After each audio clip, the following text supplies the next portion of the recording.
Bonjour à tous. Alors aujourd'hui, je vous retrouve pour une nouvelle vidéo. Il va s'agir d'un tuto avec les néocolores pour faire le fond que vous avez déjà peut-être aperçu quelques fois dans...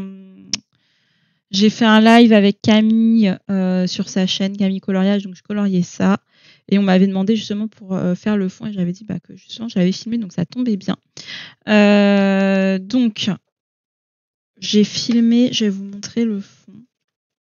Donc c'est ce fond-là que vous allez voir en vidéo. J'ai juste ajouté, en plus de ce que vous allez voir, franchement c'est rien, mais les petits ronds là un peu jaunes, c'est juste du crayon de couleur par-dessus. J'ai fait des ronds avec un genre de vert chartreuse. Donc si vous avez un jaune vert, peu importe le crayon, vous faites des petits ronds et vous allez avoir ça en plus. Voilà, c'est tout. Et un petit vert foncé pour un peu peaufiner le dessous là. Mais pareil, c'est ni obligatoire et je l'ai pas filmé et tout. Donc voilà. Alors je suis désolée pour ma main, je viens de me couper. J'ai perdu un petit morceau de doigt. Donc je suis désolée. Je vais essayer de pas trop montrer ma main droite. Donc voilà, pour faire ce fond, vous allez juste avoir besoin des Neocolor 2.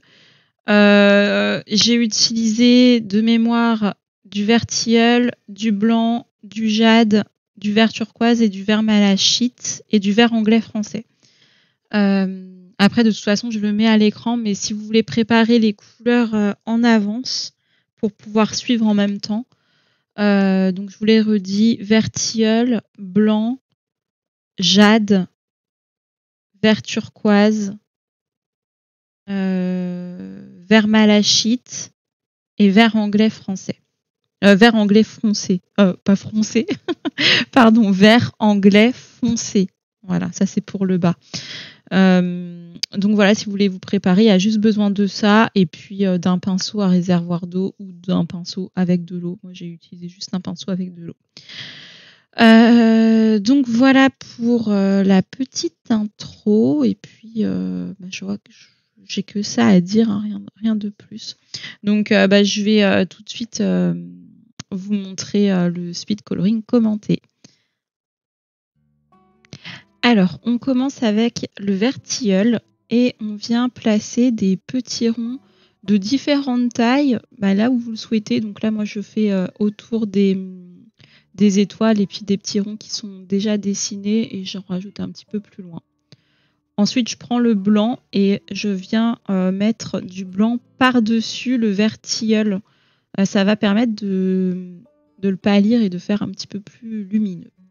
Ensuite, je prends la couleur jade et je viens entourer comme ça tous mes petits ronds que j'ai fait précédemment. Et puis après, vous allez voir que je vais faire d'autres petits ronds un petit peu plus loin pour faire un petit dégradé dans le bokeh en fait, pour pas que les ronds ils soient tous de la même couleur. Donc voilà, là je fais des ronds un petit peu ailleurs et vous voyez que je varie dans la taille des ronds. Enfin là vous voyez pas parce qu'il y a ma main, mais il y a des ronds un petit peu plus grands et d'autres un petit peu plus petits. Bon. Ensuite, je prends le vert turquoise et je fais pareil. C'est-à-dire que je viens entourer toute la zone lumineuse. Je fais le tour des ronds couleur jade et je vais faire d'autres ronds en vert turquoise un petit peu plus loin en fait. Donc là voilà, j'applique autour comme ça et je refais des petits ronds un petit peu plus loin. Et là, je viens prendre le vert de malachite et je remplis le reste. Voilà. C'est vraiment pas compliqué. Vous voyez, c'est pas sorcier, comme on dit. Donc, je remplis le reste partout, sauf vers le bas, puisque dans le bas, je voulais une couleur un petit peu plus verte que le vert de malachite, qui tire plus vers le bleu. Voilà, je voulais quelque chose... qui tire plus vers le vert en fait. Donc là voilà, j'en mets vers le haut, là où il y a des espaces blancs, hein, forcément, je vais pas laisser en blanc. Voilà.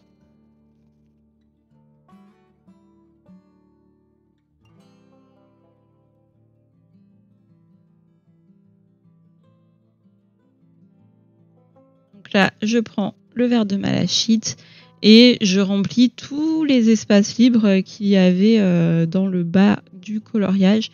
Et pour les transitions avec le verre anglais, je remonte avec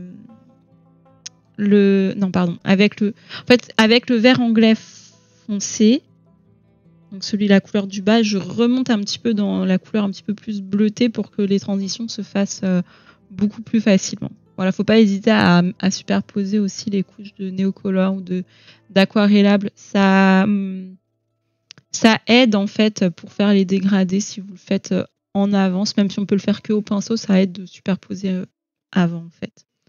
Donc voilà, là je fais juste remplir la zone, les petites zones et c'est tout.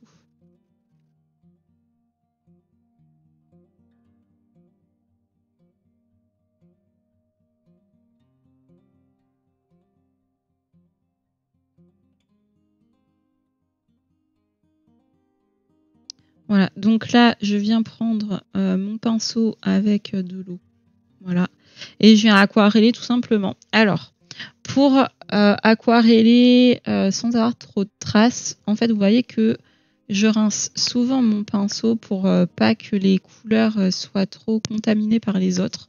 En fait, qu'elles restent à leur place où je les ai mises là. Et je fais des petits mouvements circulaires. Voilà, je fais pas de grands mouvements. Si vous faites de trop grands mouvements, ça risque de laisser des traces de pinceau. Alors que si on fait des petits mouvements circulaires, normalement, voilà, on n'a pas trop de traces. Alors ça reste de l'aquarellable, donc on aura un petit fond texturé quand même. Mais voilà, c'est pas des grosses traces de pinceau. Voilà, ça passe très très bien. Pour le pinceau, faut qu'il soit mouillé, mais pas trop. Donc, ce que je fais en fait, c'est que je le trempe, donc, vous voyez, assez régulièrement. Et sur le bord du pot, je viens le tapoter pour vraiment enlever l'excédent d'eau, quoi. Faut pas que ce soit détrempé non plus, mais faut pas que le pinceau il soit sec. Parce que si c'est trop sec, ça va être compliqué d'aquareller, ça risque d'accrocher. Donc, faut vraiment trouver le juste milieu entre le mouillé et le sec, quoi. Enfin, faut que ce soit mouillé, hein, bien sûr, mais pas trop, quoi. Et là, en fait, on va tout flouter, tous les contours et tout, pour avoir vraiment cet aspect un petit peu de bokeh, en fait. Hein, parce que bokeh, c'est pour faire les effets flous du fond, dans le fond, en fait. Et puis voilà, là, je vais arrêter de papoter parce que je crois que je vous ai dit le principal. Je vois pas ce que je pourrais rajouter d'autre. Non, là, franchement, vous voyez bien. Voilà, pensez à bien tapoter sur le bord du pot d'eau et puis c'est tout. Hein. Si vous voulez vous aider avec un petit chiffon aussi ou un petit sopalin, ça peut être utile.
Alors, le tuto touche à sa fin. Je vais vous laisser là.